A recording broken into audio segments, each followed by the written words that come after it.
ഈശോമിശിഹായ്ക്ക് സ്തുതിയായിരിക്കട്ടെ. ആത്മീയ ഭോജ്യത്തിൽ നാം ഇന്ന് വിചിന്തനം ചെയ്യുന്നത് ഒരു 5 തരം ഉന്മത്തതയെക്കുറിച്ച് കർത്താവിൻ്റെ വചനം നമ്മെ പഠിപ്പിക്കുന്നുണ്ട്.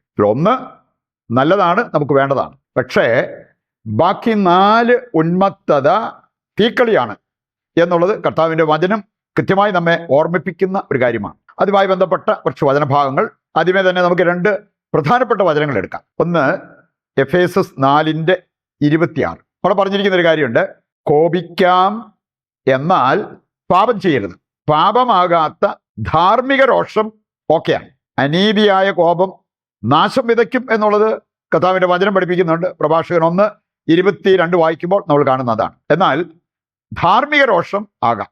രണ്ടും തമ്മിലുള്ള വ്യത്യാസം നമുക്ക് അറിയാവുന്നതാണ്. രണ്ടാമത്തെ ഒരു വചനം യെശയ്യാ 29:9 വചനം. അവിടെ പറയപ്പെട്ടിരിക്കുന്ന ഒരു കാര്യം ഇതാണ്, ഉന്മത്തരാകുവിൻ എന്നാൽ വീഞ്ഞുകൊണ്ടാകരുത്. ഉന്മത്തരാകുവിൻ എന്നിടത്ത് കൊണ്ട് ഫുൾ സ്റ്റോപ്പ് ഇടരുത്. അവിടെ പറഞ്ഞിരിക്കുകയാണ്, എന്നാൽ അത് വീഞ്ഞുകൊണ്ടാകരുത്. ആടി നടക്കുവിൻ, മദ്യപിച്ചിട്ടാകരുത്. ഈ 2 വചനങ്ങളുടെ വെളിച്ചത്തിലാണ് നമ്മൾ വിചിന്തനം ചെയ്യുന്നത്. ഒരു നല്ല ഉന്മത്തതയെക്കുറിച്ച് വചനം നമ്മെ പഠിപ്പിക്കുന്നുണ്ട്. അതുപോലെ തന്നെ തീക്കളിയായി മാറാവുന്ന 4 ഉന്മത്തത, അതിലേക്ക് നമ്മൾ പോകരുത്.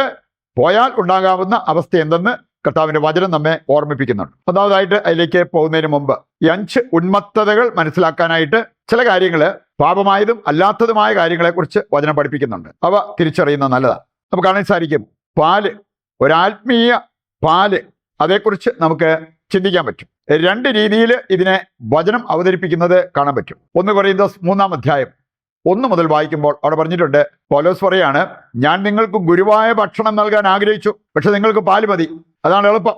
അപ്പൊ നിങ്ങൾക്ക് എളുപ്പ വഴികൾ മതി, സുഖജീവിതം മതി. യഥാർത്ഥ ക്രിസ്തീയ ജീവിതം നിങ്ങൾ ആഗ്രഹിക്കുന്നില്ല, വളർച്ച നിങ്ങൾ ആഗ്രഹിക്കുന്നില്ല, അതിന് വില കൊടുക്കാൻ നിങ്ങൾ സന്നദ്ധരല്ല. അതുകൊണ്ടാണ് ഇപ്പോഴും നിങ്ങൾ പാല് കുടിച്ച് കഴിയുന്നത്. ഈ പാലിനെ കുറിച്ച് മറ്റൊരു റഫറൻസ് നമുക്കുണ്ട്. 1 പത്രോസ് 2 വചനം. ഒന്ന് സാധാരണ നമ്മൾ കുടിക്കുന്ന പാല്, രണ്ടാമത്തെ ഈ റഫറൻസ് സൂചിപ്പിക്കുന്നത് ആത്മീയ പാലിനെ കുറിച്ചാണ്. ആത്മീയ പാലിന് വേണ്ടി ഇളം പൈതങ്ങളെപ്പോലെ നിങ്ങൾ ദാഹിക്കുവിൻ. ഈ ആത്മീയതയ്ക്ക് വേണ്ടി നമ്മൾ എത്രമാത്രം കൊതിക്കണം, അത് എത്രമാത്രം നമ്മൾ ആസ്വദിക്കണം എന്നുള്ളതാണ് ഈ വചനഭാഗം നമ്മെ ഓർമ്മിപ്പിക്കുക. രണ്ടാമതൊരു കാര്യം, നമ്മൾ ഈ പരിച്ഛേദനവുമായി ബന്ധപ്പെട്ട കാര്യം. 2 ടൈപ്പ് പരിച്ഛേദനത്തെക്കുറിച്ച് വചനം പഠിപ്പിക്കുന്നുണ്ട്. ഗലാത്യർ 6:15 വചനം എടുക്കുമ്പോൾ അവിടെ പറഞ്ഞിട്ടുണ്ട്, നിങ്ങൾ പരിച്ഛേദനം സ്വീകരിക്കാതിരിക്കുകയോ ചെയ്യുക, അതിലല്ല കാര്യം. ഒരു പുതിയ സൃഷ്ടിയായിട്ട് മാറണം. ഇത് കൈകളാൽ നിർവഹിക്കപ്പെടുന്ന പരിച്ഛേദനത്തെ സൂചിപ്പിക്കുന്ന ഒരു കാര്യമാണ്. അഗ്രചർമ്മം മുറിച്ചുകൊണ്ടുള്ള പരിച്ഛേദനം, അതിലല്ല കാര്യം എന്നുള്ളത് പൗലോസ് ഇവിടെ പഠിപ്പിക്കുന്നത് കാണാൻ പറ്റും. രണ്ടാമതൊരു ടൈപ്പ് പരിച്ഛേദനം ഉണ്ട്, അതാണ് കൊളോസസ് 2:11 വചനം വായിക്കുമ്പോൾ നമ്മൾ കാണുക. ആത്മീയമായിട്ടുള്ള ഒരു പരിച്ഛേദനം. ആദ്യത്തേത് കൈകളാൽ നിർവഹിക്കപ്പെടുന്ന പരിച്ഛേദനം. രണ്ടാമത്തേത് ആത്മീയമായിട്ടുള്ള പരിച്ഛേദനം. അതെന്താ? അധമവാസനകളെ നിർമാർജനം ചെയ്തുകൊണ്ടുള്ള ആന്തരിക പരിച്ഛേദനം. കൊളോസസ് 2:11 വായിക്കുന്നത് ആ ഒരു കാര്യമാണ്, ആന്തരിക പരിച്ഛേദനം. അധമവാസനകളെ, ദുശ്ശീലങ്ങളെ, ദൈവത്തിന് അനിഷ്ടമായ കാര്യങ്ങളെ നിർമാർജനം ചെയ്യുന്നത്. ഇതാണ് വളരെ പ്രധാനപ്പെട്ടത്. ഈ കൈകളാൽ നിർവഹിക്കപ്പെടുന്ന പരിച്ഛേദനം സ്വീകരിച്ചതോ സ്വീകരിക്കാതിരിക്കുന്നതോ അതിൽ വലിയ പ്രസക്തിയില്ല എന്ന് പൗലോസ് പഠിപ്പിക്കുന്നു. മൂന്നാമതൊരു കാര്യം അതാണ്, ഇതുമായി നമ്മുടെ വിഷയവുമായി ബന്ധപ്പെട്ട കാര്യം. ഉന്മത്തത 2 തരത്തിലുണ്ടാകാം. വേണമെങ്കിൽ നമുക്ക് വീഞ്ഞു കുടിച്ച് ഉന്മത്തരാകാം, വേണമെങ്കിൽ നമുക്ക് ആത്മാവിനാൽ പൂരിതരാകാം, ഉന്മത്തരാകാം. ഇത് രണ്ടും കർത്താവിൻ്റെ വചനം നമ്മെ പഠിപ്പിക്കുന്നുണ്ട്. 1 തെസ്സലോനിക്ക 5:7 വചനം. മദ്യപിക്കുന്നവർ രാത്രിയിലാണ് മദ്യപിക്കുക. നിങ്ങൾ ഇരുട്ടിൻ്റെ രാത്രിയുടെ മക്കളാകരുത്, പകലിൻ്റെ വെളിച്ചത്തിന്റെ മക്കളായിരിക്കണം എന്ന് പൗലോസ് കൃത്യം നമ്മെ ഓർമ്മിപ്പിക്കുന്നത് കാണാൻ പറ്റും. യെശയ്യാ 5:11 വചനം എടുത്താൽ അവിടെ പറഞ്ഞിട്ടുണ്ട്, ഉറങ്ങാതിരുന്ന് കുടിക്കുന്നവര്, കുടിക്കാൻ വേണ്ടി ഉറങ്ങാതിരിക്കുന്നവര്, കുടിച്ചുന്മത്തരാകാൻ വേണ്ടി ഊണോ ഉറക്കോ ഇല്ലാതെ നടക്കുന്ന വ്യക്തികള്, അത് പാപകരമാണ് എന്നുള്ളത് കർത്താവിൻ്റെ വചനം നമ്മെ ഓർമ്മിപ്പിക്കുന്നുണ്ട്.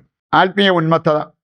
അപ്പസ്തോല പ്രവർത്തനങ്ങൾ 2 വായിക്കുമ്പോൾ നമുക്ക് കാണാൻ സാധിക്കും, പുറമേ നിന്ന് ഇത് വീക്ഷിച്ചുകൊണ്ടിരുന്ന പലരും വിളിച്ചു പറഞ്ഞൊരു കാര്യം, ഇവരൊക്കെ വീഞ്ഞു കുടിച്ചു ഉന്മത്തരാണ്. ആരാ? ആദ്യത്തെ പന്തക്കുസ്ത സ്വീകരിച്ചവര്. അവര് കള്ളു കുടിച്ച് അഴിഞ്ഞാടിയത് വല്ലതും ആണോ? അല്ല, പരിശുദ്ധാത്മാവിനാൽ പൂരിതരായത്. പക്ഷെ അത് പുറമേ നിന്ന് നോക്കിയവർക്ക് അവർക്ക് തോന്നി ഇവര് മദ്യപിച്ച് ഉന്മത്തരായിരിക്കുകയാണ് എന്ന്. അതുകൊണ്ടാണ് ഈ 2 രീതിയിലുള്ള ഉന്മത്തതയെക്കുറിച്ച് നമുക്ക് ചിന്തിക്കാൻ പറ്റും. വീഞ്ഞു കുടിച്ചുള്ള ഉന്മത്തത, പരിശുദ്ധാത്മാവിനാൽ പൂരിതരായുള്ള ഉന്മത്തത.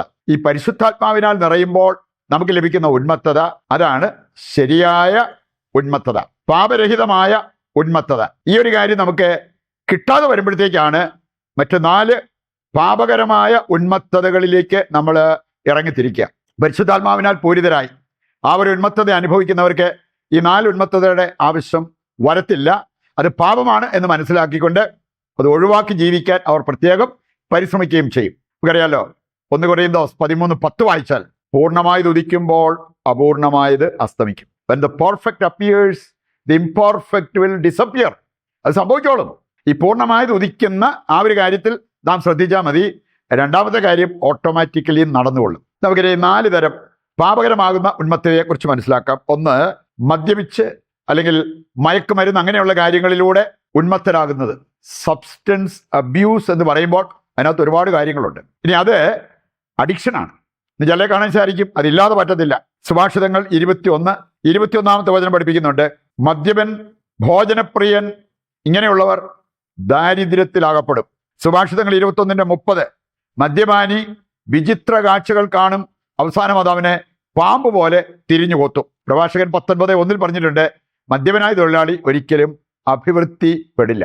ഈ ഉന്മത്തത തീക്കളിയല്ല എന്ന് ഇതിലൂടെ നമുക്ക് മനസ്സിലാക്കാൻ പറ്റും. രണ്ടാമത്തേതാണ് അഹങ്കാരം.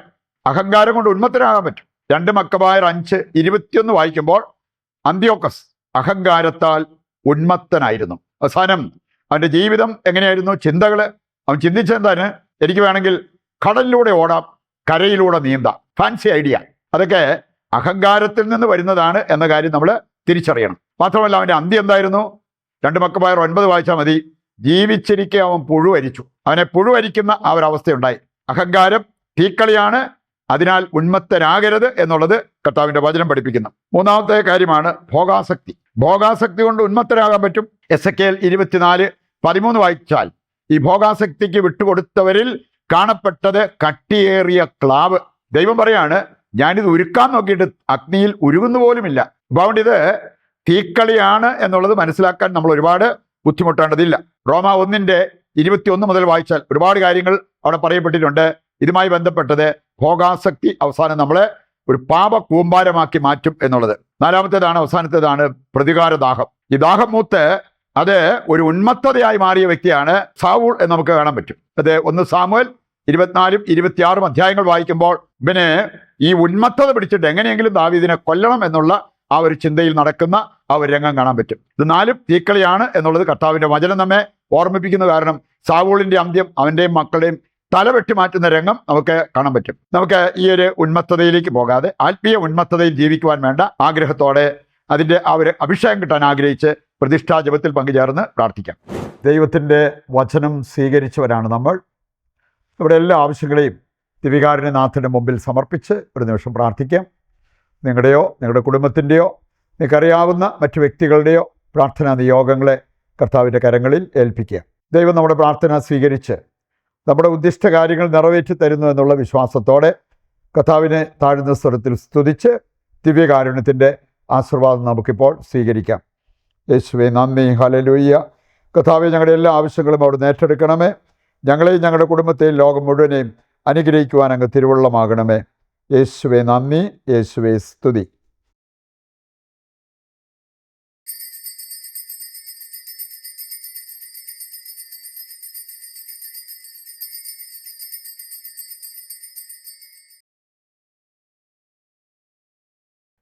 ഈശോമിശിഹായ്ക്ക് സ്തുതിയായിരിക്കട്ടെ. മറ്റൊരു എപ്പിസോഡുമായി നാളെ വീണ്ടും നമുക്ക് ഒന്നിക്കാം. ദൈവം നിങ്ങളെ സമൃദ്ധമായി അനുഗ്രഹിക്കട്ടെ.